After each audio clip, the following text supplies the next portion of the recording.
പ്രതീക്ഷയോടെ കാത്തിരുന്ന ബഡ്ജറ്റ് അവതരണം കഴിഞ്ഞിരിക്കുകയാണ്.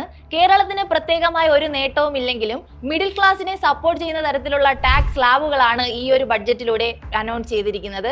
എന്തൊക്കെ മാറ്റങ്ങളാണ് ടാക്സ് സ്ലാബിൽ വന്നിട്ടുള്ളത്, അതുപോലെ തന്നെ ഈ ബഡ്ജറ്റിന്റെ മൊത്തത്തിലുള്ള ഒരു അവലോകനമാണ് ഈ ഒരു വീഡിയോയിലൂടെ ചെയ്യാൻ പോകുന്നത്. ഞാൻ നിങ്ങളുടെ കരിഷ്മ. എല്ലാവർക്കും ഫ്രീഡം മലയാളം മണി ചാനലിലേക്ക് സ്വാഗതം. ഈ ബഡ്ജറ്റിൽ നമുക്ക് വളരെ പ്രധാനമായിട്ട് എടുത്തു പറയാൻ പറ്റുന്ന ഒരു കാര്യമാണ് 12 ലക്ഷം വരെ സാലറി മേടിക്കുന്നവർക്ക് ടാക്സ് അടയ്ക്കേണ്ട കാര്യമില്ല. ഇതിനു മുമ്പ് വരെയുള്ള ടാക്സ് സ്ലാബുകളുടെ കണക്കനുസരിച്ച് 10 ലക്ഷം വരെ നിങ്ങൾക്ക് സാലറി ഉണ്ടെങ്കിൽ നിങ്ങൾ ഏകദേശം 30% ടാക്സ് അടയ്ക്കേണ്ടി വന്നിരുന്നു. പക്ഷെ ഇപ്പോൾ 12 ലക്ഷം വരെ സാലറി മേടിക്കുന്നവർക്ക് ടാക്സ് അടയ്ക്കേണ്ട കാര്യമില്ല. മിഡിൽ ക്ലാസിനെ സപ്പോർട്ട് ചെയ്യുന്ന വളരെ മികച്ച ഒരു തീരുമാനമാണിത്. കാരണം മിഡിൽ ക്ലാസിന്റെ കയ്യിൽ പൈസ വന്നാൽ മാത്രമേ മാർക്കറ്റ് ബൂസ്റ്റ് ആവുകയുള്ളൂ. ആ പൈസ മാർക്കറ്റിൽ എത്തിയാൽ മാത്രമേ ഇന്ത്യൻ എക്കണോമി വളരുകയുള്ളൂ. അപ്പോൾ എല്ലാ മിഡിൽ ക്ലാസിനെയും സപ്പോർട്ട് ചെയ്യുന്ന തരത്തിലുള്ള ഒരു നേട്ടമാണ് ഈ ഒരു ടാക്സ് സ്ലാബിലെ ഈ ഒരു നീക്കം. ഈ ഒരു പുതിയ ടാക്സ് സ്ലാബ് അനുസരിച്ച് നിങ്ങൾ ഇപ്പോൾ 12 ലക്ഷം രൂപ സാലറി മേടിക്കുന്ന ഒരാളാണെങ്കിൽ നിങ്ങൾക്ക് ഈ ഒരു ടാക്സ് സ്ലാബ് വന്നതിന് ശേഷം ഏകദേശം 80,000 രൂപ ലാഭിക്കാൻ സാധിക്കും. അതേസമയം 18 ലക്ഷം രൂപയാണ് നിങ്ങൾക്ക് വർഷത്തിൽ സാലറി എങ്കിൽ ഈ ഒരു ടാക്സ് സ്ലാബ് വന്നതിന് ശേഷം നിങ്ങൾക്ക് ഏകദേശം 80,000 രൂപയോളം സേവ് ചെയ്യാൻ സാധിക്കുന്നു. നിങ്ങളൊരു 25 ലക്ഷം രൂപയാണ് പ്രതിവർഷം സാലറിയായി മേടിക്കുന്ന ഒരാളാണെങ്കിൽ ഈ ഒരു ടാക്സ് സ്ലാബ് വന്നതിന് ശേഷം ഏകദേശം 1.1 ലക്ഷം രൂപ നിങ്ങൾക്ക് ഇയർലി സേവ് ചെയ്യാൻ സാധിക്കുന്നു. അതുമാത്രമല്ല, ആദായ നികുതി അടയ്ക്കുന്നതിൽ കാലതാമസം ഉണ്ടെങ്കിൽ ശിക്ഷാവധി ഉണ്ടാകില്ലെന്നും ഈ ഒരു ബഡ്ജറ്റിലൂടെ പ്രഖ്യാപിച്ചിട്ടുണ്ട്. നവീകരിച്ച ഇൻകം ടാക്സ് റിട്ടേണുകൾ തിരിച്ചടയ്ക്കാനുള്ള കാലാവധി 4 വർഷമാക്കി ഉയർത്തിയിരിക്കുകയാണ്. അതുപോലെ തന്നെ അടയ്ക്കാനുള്ള പരിധി 1 ലക്ഷമാക്കുകയും ചെയ്തിട്ടുണ്ട്. സംസ്ഥാനങ്ങൾക്ക് നേട്ടമായിട്ടുള്ള ഒരേ ഒരു കാര്യം, സംസ്ഥാനങ്ങൾക്ക് 50 വർഷത്തേക്ക് പലിശരഹിത വായ്പ നൽകാനുള്ള ആനുകൂല്യം കേന്ദ്ര സർക്കാർ ഈ ബഡ്ജറ്റിലൂടെ അവതരിപ്പിച്ചിട്ടുണ്ട്. അതുപോലെ തന്നെ AI പഠനത്തിന് സെന്റർ ഓഫ് എക്സലൻസ് നിർമ്മിക്കുന്നതിനായി 500 കോടി രൂപയും നമ്മുടെ ഈ ബഡ്ജറ്റിൽ നിന്ന് ഭാഗമാറ്റിയിട്ടുണ്ട്. അതുപോലെ തന്നെ മൊബൈൽ ഫോൺ ബാറ്ററികളുടെ വില കുറയും. ജൽജീവൻ പദ്ധതിയുടെ വിഹിതം വർദ്ധിപ്പിച്ച് അത് 2028 വരെ നീട്ടിയിരിക്കുകയാണ്. ഇന്ത്യയിൽ ഏറ്റവും കൂടുതൽ വിദേശികൾ എത്തിയാലേ നമുക്ക് നമ്മളുടെ ഇൻകം, നമ്മളുടെ ഇന്ത്യയിലെ ആ ഒരു എക്കണോമി ബൂസ്റ്റ് ചെയ്യാൻ സാധിക്കുകയുള്ളൂ. അതിനായി നമുക്ക് ചെയ്യാൻ പറ്റുന്ന ഏറ്റവും നല്ലൊരു കാര്യം നമ്മളുടെ ഇവിടുത്തെ ടൂറിസം മേഖല ഡെവലപ്മെന്റ് ഉണ്ടാക്കുക എന്നതാണ്. ടൂറിസം മേഖലയിൽ കൂടുതൽ തൊഴിൽ സാധ്യതകൾ ഉണ്ടാക്കും. അതുപോലെ തന്നെ ഹോം സ്റ്റേ അതിനൊക്കെയായിട്ട് മുദ്രാ ലോണുകൾ നൽകും. അതിലൂടെ നമുക്ക് പൈസ സ്വീകരിക്കുകയും നമ്മളുടെ ടൂറിസം മേഖല കൂടുതൽ വിപുലമാക്കുകയും കൂടുതൽ ഇന്റർനാഷണൽ ഗസ്റ്റിനെ, അതുപോലെ തന്നെ ടൂറിസ്റ്റ് ആൾക്കാരെ നമ്മളുടെ സ്ഥലങ്ങളിലേക്ക് അട്രാക്ട് ചെയ്യുകയും അങ്ങനെ നമ്മളുടെ എക്കണോമി ബൂസ്റ്റ് ചെയ്യാനും സാധിക്കും. നമ്മൾ ഈ ബഡ്ജറ്റ് നോക്കുകയാണെങ്കിൽ ബീഹാറിനാണ് ഏറ്റവും കൂടുതൽ നേട്ടം. കഴിഞ്ഞ ബഡ്ജറ്റിലും ബീഹാറിന് തന്നെയാണ് ഇത്തരത്തിൽ കൂടുതൽ പ്രഖ്യാപനങ്ങൾ ഉണ്ടായത്. ഇലക്ഷൻ വരാനിരിക്കുകയാണ്. അതുപോലെ തന്നെ ഡൽഹിയിലും നിയമസഭാ ഇലക്ഷൻ വരുന്നുണ്ട്, ബീഹാറിലും ഇലക്ഷൻ വരുന്നുണ്ട്. അതൊക്കെ മുൻകൂട്ടി കണ്ടുകൊണ്ട് ബീഹാറിന് വളരെയേറെ പദ്ധതികളാണ് നൽകിയിരിക്കുന്നത്. കേരളത്തിൽ ഒത്തിരി പ്രതീക്ഷകളുമായാണ് ഈ ഒരു ബഡ്ജറ്റിനെ നോക്കിക്കണ്ടത്. എല്ലാ ബഡ്ജറ്റിലും നമ്മൾ ഉന്നയിക്കാറുള്ള ഒരു കാര്യമാണ് എയിംസ്. അതും ഇത്തവണ നമുക്ക് ലഭിച്ചിട്ടില്ല. ഏകദേശം 24,000 കോടി രൂപ വേണമെന്ന് ആവശ്യപ്പെട്ടിട്ടുണ്ട്. അതിൽ നിന്ന് എത്രയാണ് കിട്ടിയതെന്ന് നമുക്കിപ്പോൾ കാണാൻ സാധിക്കും. അതുപോലെ തന്നെ ഇന്നലെ നമ്മൾ പബ്ലിക് ഒപ്പീനിയൻ എടുക്കുകയുണ്ടായി. എല്ലാവരും മുന്നിൽ വെച്ച ഒരു കാര്യമാണ് വയനാട് ദുരന്തം. അവർക്ക് അവരുടെ പുനരധിവാസത്തിനായി എന്തെങ്കിലും കിട്ടണം എന്ന് എല്ലാവരും ആഗ്രഹിച്ചിരുന്നു. പക്ഷെ അതിനെക്കുറിച്ചും ഒരു പ്രഖ്യാപനങ്ങളും തന്നെ ഉണ്ടായിട്ടില്ല.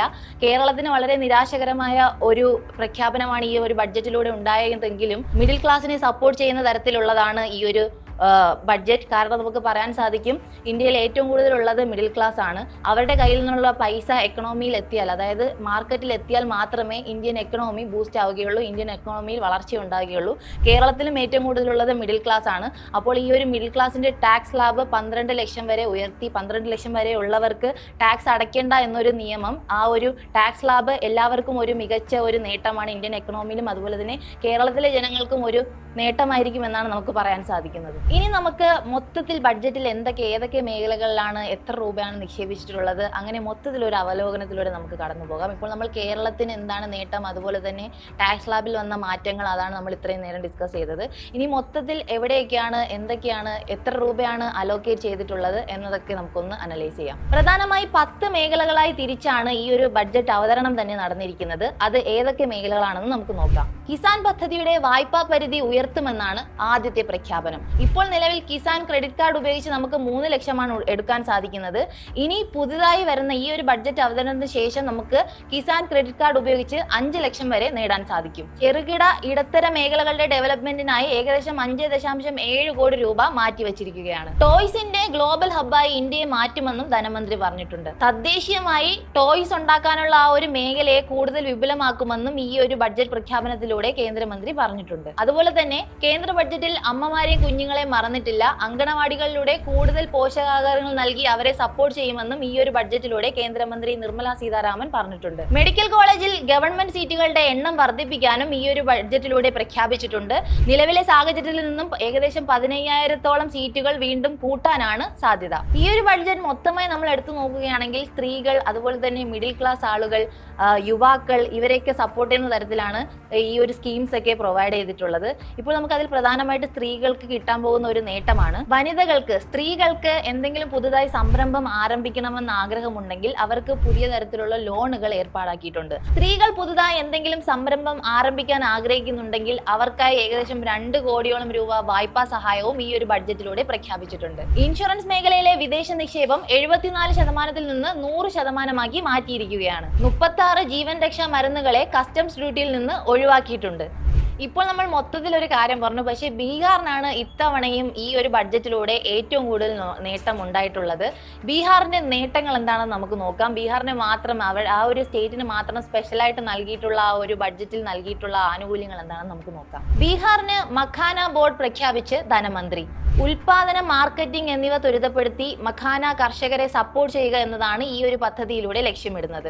ബീഹാറിനെ ഒരു ഫുഡ് ഹബ്ബാക്കി മാറ്റാനുള്ള പ്രഖ്യാപനവും ഈ ഒരു ബഡ്ജറ്റിലൂടെ നടത്തിയിരിക്കുകയാണ്. Institute of food and technology, entrepreneurship and management എന്നിവ ഈ ബീഹാറിൽ സ്ഥാപിക്കാനും ഈ ഒരു ബഡ്ജറ്റിലൂടെ ലക്ഷ്യമിടുകയാണ്. അതുമാത്രമല്ല ബീഹാറിൽ ഗ്രീൻഫീൽഡ് വിമാനത്താവളങ്ങൾ കൊണ്ടുവരാനും ഈ ഒരു പദ്ധതിയിലൂടെ ഫണ്ട് നൽകിയിട്ടുണ്ട്. IIT പട്നയിലും കൂടുതൽ വികസനങ്ങൾ കൊണ്ടുവരാൻ ശ്രമിക്കുകയാണ്. ഒരു സ്റ്റേറ്റിന് മാത്രമായി, ബീഹാറിന് മാത്രമായി ഇത്രയും തുകയാണ് നൽകിയിട്ടുള്ളത്. ഇലക്ഷൻ മുന്നിൽ കണ്ടുകൊണ്ടാണെന്ന് ഏതൊരു സാധാരണക്കാരനും മനസ്സിലാകും.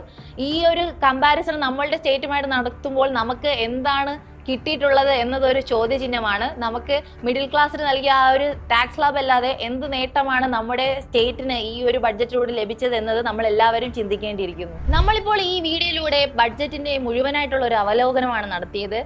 ടാക്സ് സ്ലാബിൽ ഉണ്ടായ മാറ്റം, ഓരോ സ്റ്റേറ്റിന് എന്താണ് നൽകിയത്, എന്തൊക്കെ മാറ്റമാണ്, ഏത് സ്റ്റേറ്റിനാണ് കൂടുതൽ നേട്ടമുണ്ടായത്, കേരളത്തിന് എന്താണ് ഈ ബഡ്ജറ്റിലൂടെ ലഭിച്ചത് എന്നിവയെല്ലാമാണ് നമ്മൾ ഈ ഒരു വീഡിയോയിലൂടെ നമ്മൾ അനലൈസ് ചെയ്തത്. ടാക്സ് സ്ലാബ് 12 ലക്ഷം വരെ ഉള്ളവർക്ക് ടാക്സ് നൽകണ്ട എന്നതാണ് എല്ലാവരെയും സന്തോഷകരമായ ഒരു വിവരം. അതായത് എല്ലാവർക്കും കൂടുതൽ, അതായത് മിഡിൽ ക്ലാസ് ആൾക്കാരുടെ കയ്യിൽ കൂടുതൽ പണം എത്തുകയും അത് നമ്മുടെ എക്കണോമിയെ ബൂസ്റ്റ് ചെയ്യും എന്നുള്ളതാണ് എല്ലാവർക്കും സന്തോഷകരമായ ഒരു വാർത്ത. പക്ഷേ കേരളത്തിൻ്റെത് മാത്രമായി എടുത്തു നോക്കുമ്പോൾ സന്തോഷിക്കത്തക്ക രീതിയിലുള്ള ബഡ്ജറ്റിൽ ഒന്നും തന്നെ നമുക്ക് ഉണ്ടായിരുന്നില്ല. വയനാട്ടിൽ ഇത്രയും വലിയ ദുരന്തം ഉണ്ടായിട്ടും അതിന്റെ പുനരധിവാസത്തിനായി നമുക്കൊന്നും ലഭിച്ചിട്ടില്ല. കൂടുതൽ ഇനിയും 2ാം ഘട്ട ബഡ്ജറ്റിൽ നമുക്ക് എന്തെങ്കിലും ലഭിക്കുമെന്ന് പ്രതീക്ഷിക്കാം. ഇതുപോലുള്ള ഇൻഫോർമേറ്റീവ് വീഡിയോകൾക്കായി ഇപ്പോൾ തന്നെ ഫ്രീഡം മലയാളം മണി ചാനൽ സബ്സ്ക്രൈബ് ചെയ്യൂ. നിങ്ങൾക്ക് ഇതുപോലുള്ള എന്തെങ്കിലും ഇൻഫോർമേറ്റീവ് വീഡിയോകൾ അറിയണമെന്നുണ്ടെങ്കിൽ താഴെ കമന്റ് ബോക്സിൽ ഏത് തരത്തിലുള്ള വീഡിയോ ആണ് വേണ്ടതെന്ന് കമന്റും ചെയ്യൂ.